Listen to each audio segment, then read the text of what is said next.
Hi knitters, it's Louise from Wildflower Well here. Thanks so much for stopping by and checking out this video that goes along with my Fabulous Friends shawl. This pattern was designed for the Fiber Friends Fall 2017 kit.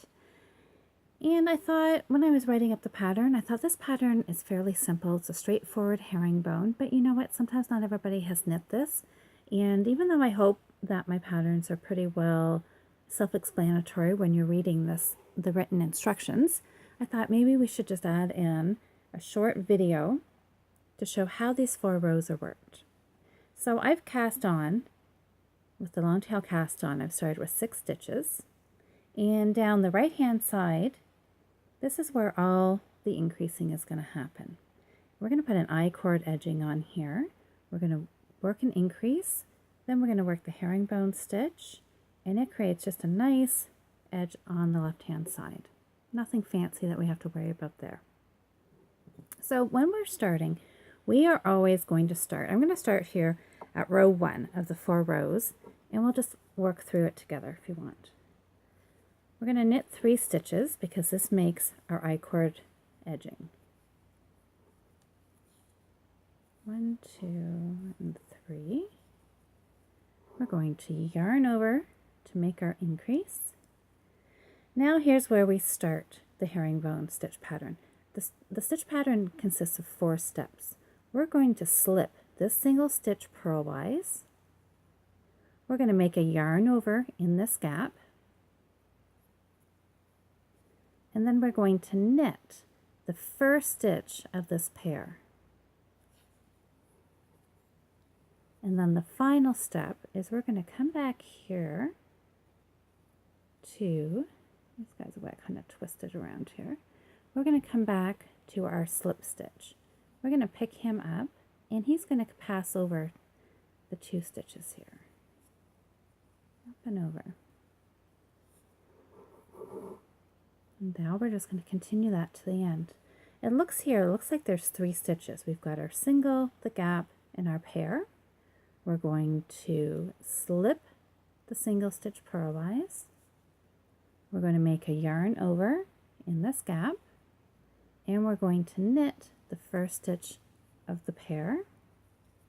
Then come back here and pick up this 3rd stitch, and we're going to pass it over the end too. Up, over, and off, just as if you were casting off. And we're going to repeat that right to the end of our row. We're going to slip, yarn over, knit 1, pass that slip stitch over, and we end our right side row with a knit.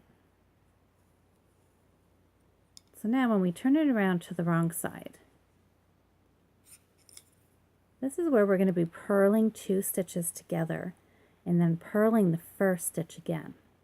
So you can see along here, everything looks pretty much like they're in pairs with this single stitch. That's how we want it to start out. We're going to purl the single stitch and the first stitch of the pair, purl them together, but leave those stitches on the left hand needle. Now we're going to come into this first stitch and purl it again. Now we're going to slide both those stitches off. And we're just going to repeat that until we get to the last 2 stitches. Purl 2 together. We're going to purl a single in the first of the pair, purl those together,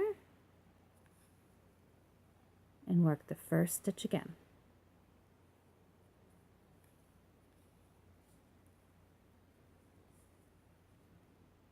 We're going to purl the single in the first of the pair, purl those together, and then purl the first stitch again. And slip them both off. So we're going to keep working that. Now when we get down to where we were working our increases at the beginning of the row before, they don't look quite so much like they're in pairs. But keep going, work those 2 together. Work the first one again. Now we've got 3 stitches. On this row, we're just going to purl the 3rd stitch from the end In the last two, we're always slipped purlwise. And then we turn our work. So now we're back on our right side, and we're going to work row 3. Knit 3 stitches. Sure, I've got my working yarn here. Knit 3 stitches.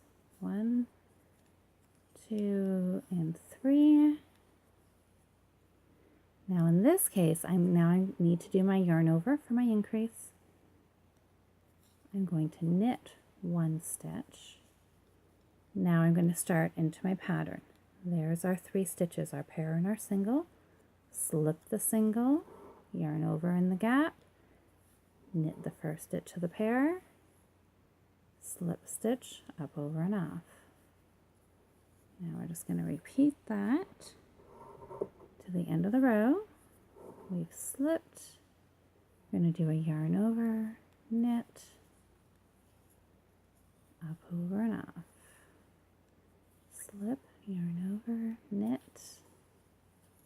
So I just kind of start, it gets stuck in your head. You're going to keep repeating this until you get to the last stitch, and we end with a knit.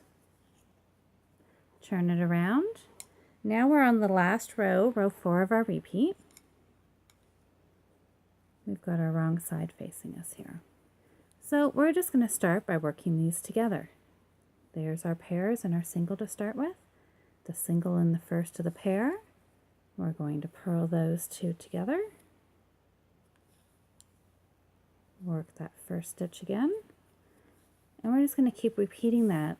The only thing different on row 4 is that we won't have that single purl stitch like we did on row 2. This row, it's going to work out a little more evenly. So I need to purl that last stitch and slide them all off. Purl 2 together.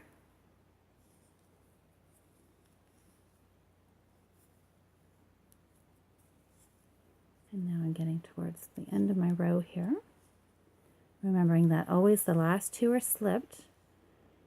So I've got 4 stitches left. So that means I can purl these 2 together.